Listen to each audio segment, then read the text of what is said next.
Hello and welcome to this Friday's Polaris MEP webinar. It's the final session in our week-long program looking at how the 5S lean practices can be used for both COVID-19 responses and, as this slide shows, for long-term success. My name is Erin Reed and I am a marketing consultant with Polaris MEP. Polaris MEP is the only nonprofit consultancy that is dedicated to helping Rhode Island manufacturers grow and compete. And as you know, we are part of the NIST National Network of Manufacturing Extension Partnerships. Jeff is going to advance us just one slide more, I think. Working on it. I know. I love it. One of the great things about the group that I'm seeing log in today is that we have had the pleasure of having you as part of our Polaris MEP family this week. Several of you have joined us with all the sessions, and that is great because today is really going to be Jeff wrapping up our sessions and talking about how you can sustain the gains that you will have made if you implement the concepts presented this week.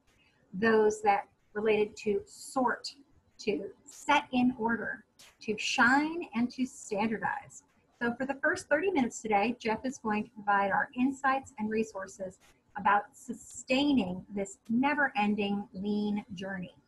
And then we'll make sure that there's time for the questions that you have. This is just to remind you of how to submit those questions. Please use that chat feature in your Zoom control bar. You can also use that to ask me if you have any problems with any troubleshooting, technical things. Please send them my way and I'll do what I can to help out. I'm thrilled that Jeff is taking us into this final day because Jeff never fails to make me think and learn and grow in what I'm understanding about how to be more competitive in manufacturing. And so with that, I'm going to let him do the same thing for you. Please take it away, Jeff. Thank you, Erin. Good afternoon, everybody. My name is Jeff Stevens. I've been a Polaris MEP project manager for 6 years now. Helping clients with their quality management systems, total productive maintenance programs, strategic business planning, succession planning, lean projects, and things like that. And before that, I spent 35 years as an engineer, continuous improvement manager, and quality assurance director. And because of that breadth of experience, I've made more mistakes than you. That makes me the expert in this field. And today, I'd like to cover why you need constant vigilance to ensure that the other 5S practices for responding to the COVID-19 crisis that you've learned about earlier this week continue to address the health of your business and your employees. First, I'll show you how the term sustain means different things to different people. But as Phil mentioned yesterday, one standard definition needs to be accepted by everyone. Next, because 5S efforts are often a significant change for a company, I'll review how sustaining your 5S efforts can help prevent backsliding. I'll then make suggestions for how you can sustain your 5S efforts. And lastly, we'll have a question and answer period where you can issue your thoughts that you might have generated during the presentation. So first of all, there's different ways to perceive what sustain means. And since my Oxford English Dictionary was much too heavy to open, I went to the web for definitions. For instance, a musician thinking about sustenance would think about the way a chord continues to resonate from their instrument after they pluck. A professional athlete would be unfortunate enough to sustain an injury. A process engineer, they like to work on an assembly line so that it will never break down and sustain its outputs. An ecologist would think of ways in which an ecosystem may continue to thrive despite our best efforts. But for everybody else and in your business, the standard definition for sustain is that everyone needs to understand what it is: keeping the workplace uncluttered, arranging the workflow so bottlenecks don't occur, keeping the work area clean and equipment well maintained, and creating standards so everyone does the same job the same way, and it is their way of work life.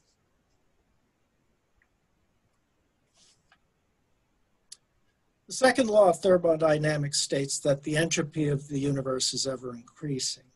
In layman's term, that means you're constantly shoveling sand against the tide. And all too often, a business will start a 5S program, but because upper management made no plans to sustain, it slowly deteriorates until it is a fond memory for some and a painful one for others. All right, first of all, let's try an exercise. Everybody, cross your arms. All right? Now, uncross them and cross them the other way. Now, how does that feel? You've probably done this exercise before, but it probably still feels awkward, uncomfortable, of course, silly. And that's how many people and employees introduced to a 5S program may feel when it starts, especially team leaders and supervisors, because they too are back at square one like everybody else. So you need complete buy-in in the organization to keep your 5S going. So it's said that one needs to repeat an activity 7 times before it becomes a habit.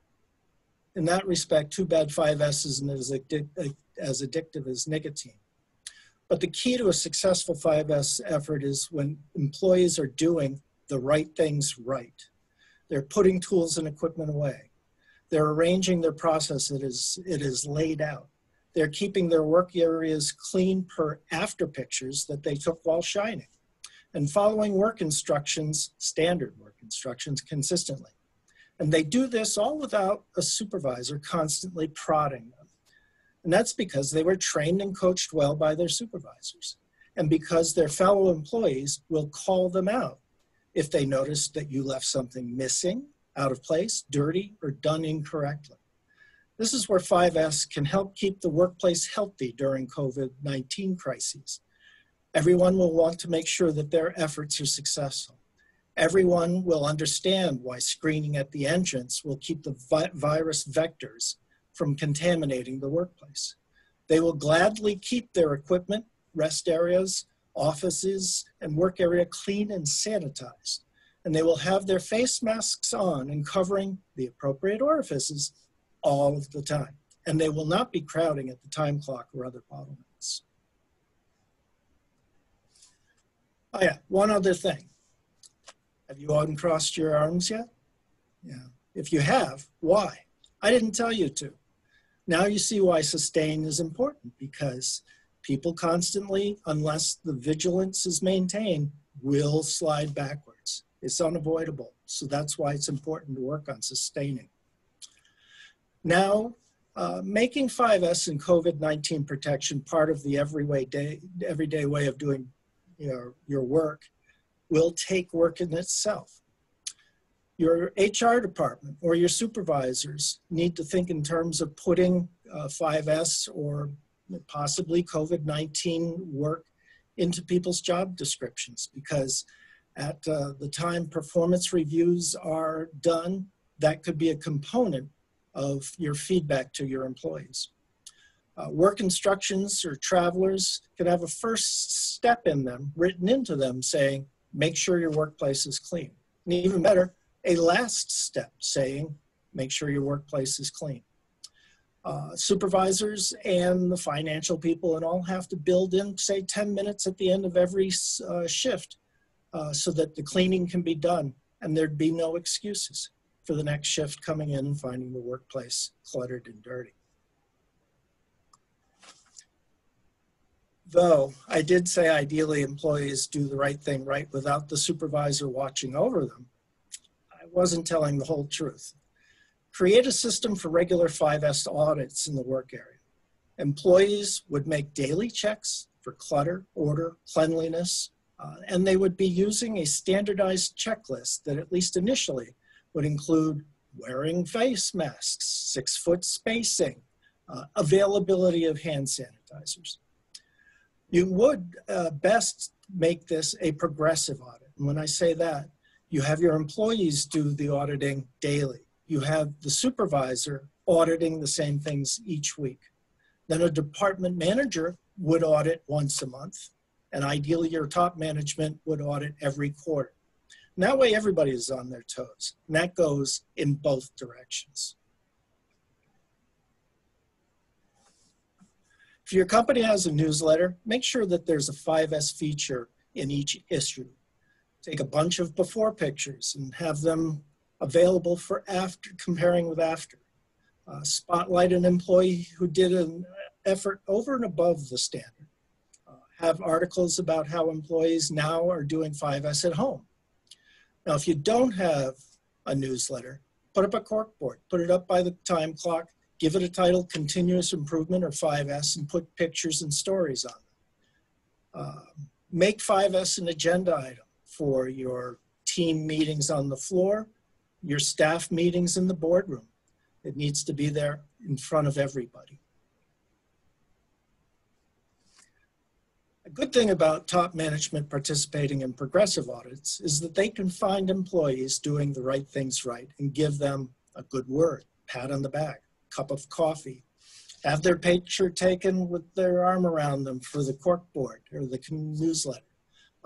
They can arrange to have teams go to other areas in the company and show off their best practices. Perhaps you could have a conference so that everybody can share these kinds of things. So I've just covered 4 ways to sustain 5S through this pandemic and afterwards for long-term success. And I'd like to know about your current practices at your company. So let's do a quick poll. Excellent. Thank you, Jeff. So we are going to try something new today, which is we're going to try a poll. And we would love to know from each one of you who's attending today, of the 4 practices that Jeff just talked about, are any of these practices in place right now in your company? Now, this is multiple choice, so you may have 1 or more of these practices in place. Are you writing 5S into your jobs and your schedules? Do you conduct audits, whether the progressive audit that Jeff mentioned or one that's more of a static kind of set audit every 6 months or a year? How about communication, et cetera? So we've got some answers coming in.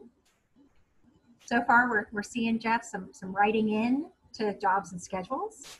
A vote for rewards and recognition. That's excellent. Communications.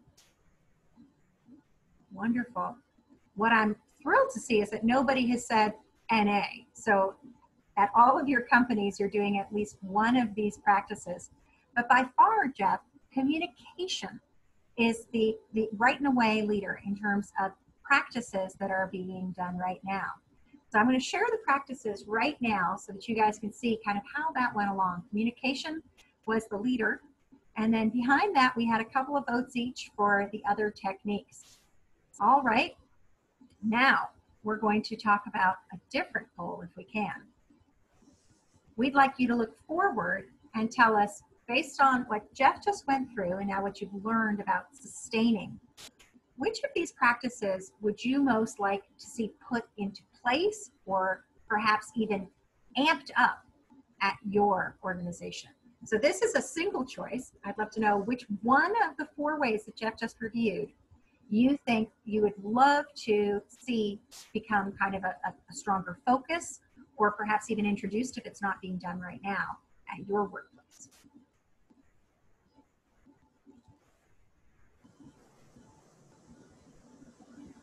All right. Excellent. So thankfully, nobody said communication because you guys already are doing that. But it seems like audits and rewards and recognition are a few of the practices that kind of are front runners and things that you would like to see added into or get more of an emphasis at your organizations. So perhaps, Jeff, when we come back to the question and answer, those are some things that our attendees will be asking you about as some more examples or ways that they can do audits or rewards and recognition. All right, I'm going to be quiet and let Jeff go on to tell us a little bit more about how this all gets done. So in order for 5S to be sustained, top management needs to be committed, and they must know the definition of what it means to be committed. There's the one you've probably heard in terms of like an egg and bacon breakfast, the chicken is dedicated while the pig is committed. But it's actually more along the lines of it has to go beyond saying, I wish this would happen. It goes beyond saying, soon as I can get this to work. Aaron. If you press your space bar, what happens? I am. There we go. So let's take a step back. It's more than just saying, I wish this would happen. It's more than saying, I want this to happen. It's not even enough to say, I will make this happen. You have to be ready to say, we are going to make this happen no matter what. And that's the interesting thing. It means nothing's going to stand in the way because the organization has the discipline to look forward and anticipate issues. Like, oh no, we have to get all this sales out the door. It's the end of the quarter. Or, oh my goodness, I forgot all the vacations are coming due in this summer period. We don't have a shutdown. Or an employee coming across a mess and saying, well, I didn't do it. You know, these are examples that show different obstacles that might stand in the way. Even though people might want to say, it's not my job or it's not my fault, they have to be mentally prepared to do what it takes to get things done. And the key is, whenever the company, top management, is facing an obstacle, to ask the question, what will it take to get this done? You know, you're going to constantly be caught in the horns of a dilemma. You will find that at the end of a quarter or the end of the year, you're saying to yourself, I don't know, we just don't have the time to have the end of the shift cleaning or something like that. If that ends up being the case and there isn't enough time for audits, team meetings, or whatever, if you turn around and immediately say, well, okay, we gave it a try, but we're going to call this 5S thing off, you're going to have employees, especially the older ones, saying, see, another flavor of the week program gone by the boards. What you do is when you decide that you have to temporarily suspend activities for 5S, make sure that you've truly wrung out that question, what will it take to get this done? And the other thing is saying to yourself, well, then maybe we need some overtime for cleaning and audits. It might mean that a supervisor brings a temp in a couple of days early to teach them about 5S work, or even to do the 5S work while the operator is operating. It means having backup plans for employees and communication systems and things like that. You have to be able to assure the employees that you aren't bailing out at the first opportunity, which also means that if you have to temporarily suspend 5S, you better have a communication plan to explain how you're going to make up for this lapse. Otherwise, people on the floor will just see that you're waffling again. Above all, sustaining is actually a misnomer. It's because that the everyday way of doing business, including 5S, should always be continuously improving. On the floor with within one's locus of control, employees can, with the right correct change management and support, they can be making upgrades as they see them in their processes. Top management needs to make continuous improvement one of the legs that supports their strategic business plan. Like top management performs a SWOT analysis, strengths, weaknesses, opportunities, and threats, employees can be asked, in your area, where are your department's strengths? Where are your department's weaknesses? That can actually help to generate suggestions that can cascade up to help identify continuous improvement opportunities. And everyone keeps involved in contributing to sustaining the 5S. It's not just a top management thing. So I'd like to open things up for question and answers. Absolutely. So Jeff, this was really great. I really appreciated hearing that sustaining is kind of a misnomer and also that the key is that commitment. And the first question that we have is, I think, kind of triggering off of that one, which is, who is actually in charge of sustaining? Well, you know, in terms of everybody has a role and a responsibility in sustaining. Like I said, it becomes an everyday way of doing work in your department, in your work area, at your machine, but the owner of all of that is top management. They're the ones who have to make sure that the resources are available to do that. If they don't, then resources will dry up and it'll come to a halt. Absolutely. So the next question is a little one. You mentioned progressive audits. Can you talk a little bit about how those relate to ISO auditing and processes? Well, you know, it's a way of making sure that everybody participates in the audit. It's not a matter of simply having a special audit team do it, although if you've given them the right training, that helps because they can be objective. But it's also a way of making sure that the geeks in the office gets their tails out on the floor and sees how things are really happening. So the progressive audit, you have a daily or even a shift checklist component where is my machine clean, or my work instructions available for the next shift, and on. And then from the same checklist, every week the supervisor is equally responsible for carrying that out. It keeps the employees on, the supervisors on their toes by showing up once a month to see how's things going. But also they share the pain, if you will, of performing an audit. That helps two things. One, they are showing up. The geek in the office is getting out on the floor.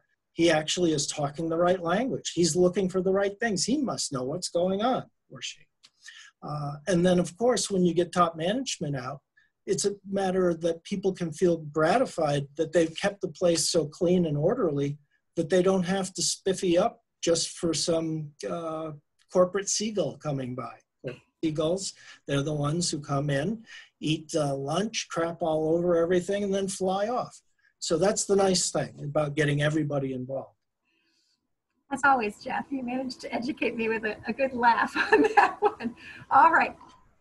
The next question we have is there one way that you would recommend we should start if we really are serious about sustaining COVID-19 protocols? So not just 5S lean in general sustaining, but specifically for sustaining COVID-19 protocols.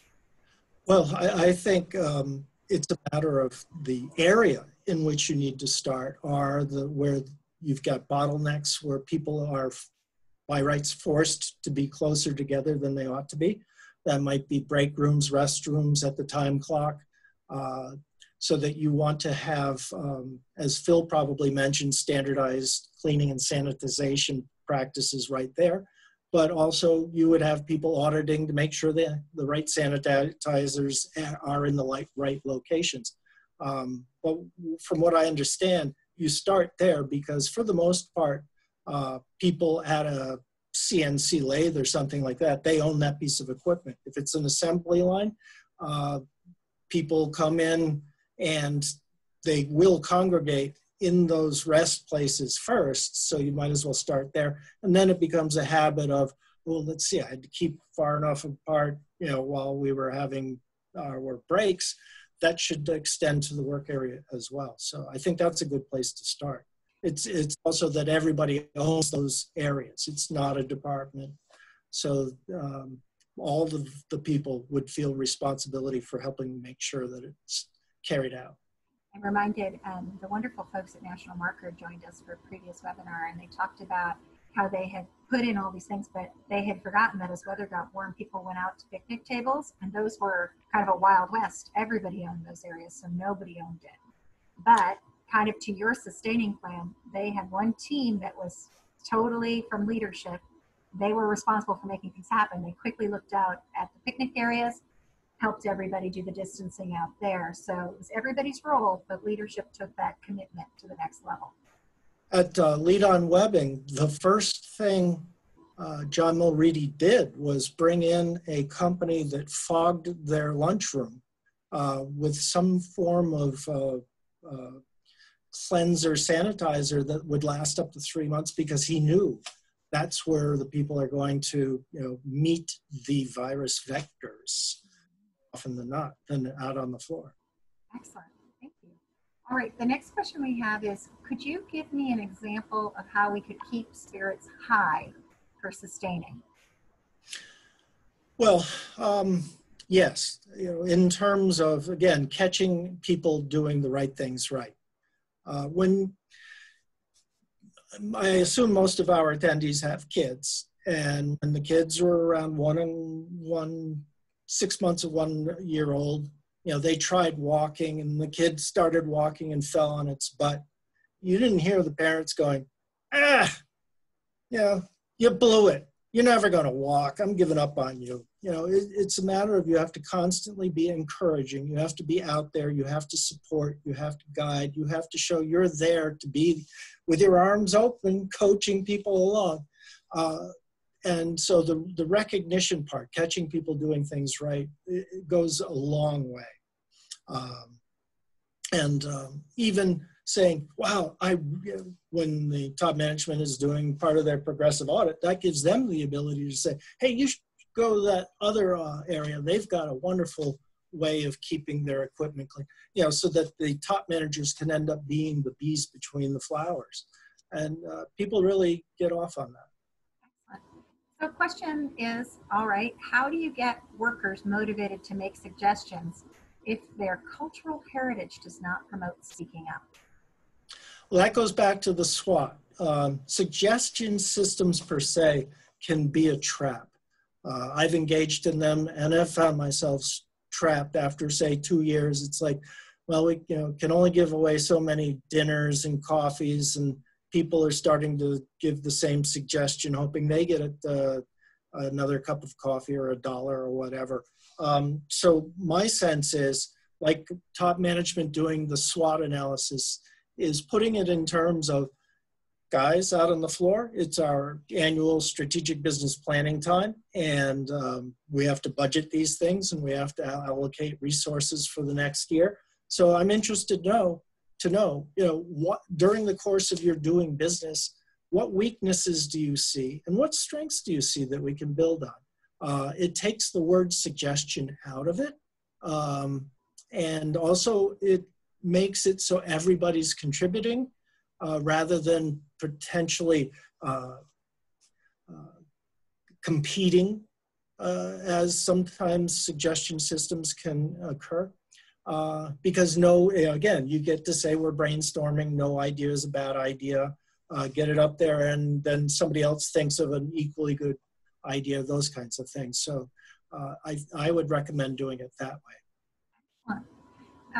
Next question, you had kind of earlier talked about that there might be some companies that have tried this and not gone so well. And I think that this person's experience speaks to that. We've tried 5S before and weren't able to sustain. Do you have any tips on how to restart right? Well, part of it is, how long ago did you try? Did you understand why it failed at the time? And then it's also a question of saying, got to run that play till you get it right. I mean, how many families have 5 girls and 1 boy, the youngest? Sometimes that's what it takes. But the key is to be open and honest with the general community, saying, we've tried it before, but guess what? The circumstances now are different than the last time we did it. We're inching progressively forward and we want to give it our best shot again. So no, it's not necessarily the flavor of the week. It's, I'm back to the ice cream store and I want to try some more ice cream. But the key is not making it sound as if, well, put it in terms of, it's the student standing on the shoulders of the teacher, with the teacher being experienced. I think is the best. Is, don't necessarily go into it saying, I know what I'm doing now. It's more along the lines of, we have a pretty good idea why the last time it didn't work. We're going to, that was, let's see, we planned, we did, we've checked, and now we're acting, if you would. So make it, build it into the continuous improvement cycle and put it in those terms. Really, and one of the things I found interesting is talking with you and other project managers about the 5S programs that you've helped Polaris clients with. Right? A couple of you have mentioned you came in because the program had started and then kind of stalled. And it was helpful to have a person come in from the outside, because then the other workers saw, hey, management is learning along with us. This isn't we messed up or they weren't committed. It's that we all need to learn together to get to that next level. Yes, in that respect, top management, like I had mentioned before, everybody technically comes back to square one. We're all trying it again. We're all starting on square one again. We're all rookies at this. And we're depending upon anybody who may have some organizational knowledge left over from the old 5S to help keep us in the right direction. Herrick and White is a fine woodworking firm up in Cumberland. They had been doing 5S for some time, but one of their three owners came to Polaris and said, you know, I'm even getting a little too close to this activity. Can you come in and do an audit for us? So I came in and spent 2 days going to all of the departments and looking into finding islands of excellence, finding islands of less than excellence, and bringing that to they had a 5S steering team, but it still was a matter of getting an outside pair of eyes, you know, to be able to say, if nothing else, nice wardrobe, Emperor, but you're going to have to work on it a little, is something we can do for them. All right. Okay, so final question, and I thank the person for sending it to me privately. Is there a cost to sustaining 5S? Well, of course, if it was free, everybody would be doing it. But I would say if you do it right and build it into the resources that you need, it can be minimalized. I'd say, like any other process, one of the things you have to consider is getting the momentum going does require more energy. Going back to thermodynamics' second law. So, you know, getting it rolling, things that you might want to pay for. Marlin Communications Company has a wonderful product where they give you your communication boards, and then along with the information that you put up, which should be rotated often enough that people don't start to see wallpaper on that thing. Marlin helps you with inspirational posters, customized messages that you can post on it, those kinds of things. So some of the costs are, you know, if you would, directly monetary related. Others are, like, again, you're going to say, what will it take? Okay, well, it will take a team meeting for a half an hour after work once a week. Okay, there's a cost there. So in that respect, yes, there are costs. They're not exorbitant, but I could also say that the rewards and benefits outweigh the cost significantly. So, you know, I would say part of it is if you've got a cost of quality system going, consider that. Remember, preventive costs are so much greater in their impact. Consider the alternatives as far as discovering issues. That's my burner. Discovering issues or discovering other kinds of things that can go wrong. You know, I think you kind of brought us back to actually day one, where Nathan was talking about the key to 5S Lean is that we're eliminating waste. There's a greater cost to the waste, obviously, than there is to the investment in doing 5S right and sustaining it. Yes, significantly. Excellent. Well, Jeff, thank you very much. I believe that's all that we've got for questions. If folks have other questions, please get in touch with me or Jeff after this event. We'd love to continue the conversation. But for now, I'm wondering, Jeff, do you have a few takeaways for us to end this wonderful week? Well, all I can say is that when you are engaging in, first of all, I'd like to thank the previous presenters, speakers, Nathan Boggs, Ted Kennedy, Chris Cierney, and Phil Ward for doing an admirable job in making mine actually pretty easy. The other thing is I'd like to thank you, Aaron, because you make sure that we all do things as well as we can. That said, if you're considering embarking on your 5S journey, the thing to remember is that the standard process that you have to take in each step in order, wait, let me start that again. I have to read this right. Remember that the standard process will have you take each step in order. So you have to master sorting before you really think about setting an order. You have to master setting an order before you get to shine. You should master shining before standardization. Once you get all of those mastered, then sustaining should fall into its own. But I cannot emphasize more that it has to be done per a plan. You have to be able to know where you're going, have a plan. And again, if you have a plan, then you can do it. Then you can check against the plan and act to make sure you're back on track or staying on track. Best of luck. That's it. Well, thank you very much, Jeff, and thank you again to all of our speakers and our attendees this week. We hope that if you need some help along your way of your 5S journey, whether it's starting out, learning more about it, please reach out to us. Obviously, there's 5 great project managers who are waiting to guide you along the way and get the results that you deserve. Thank you, everybody, and have a great weekend.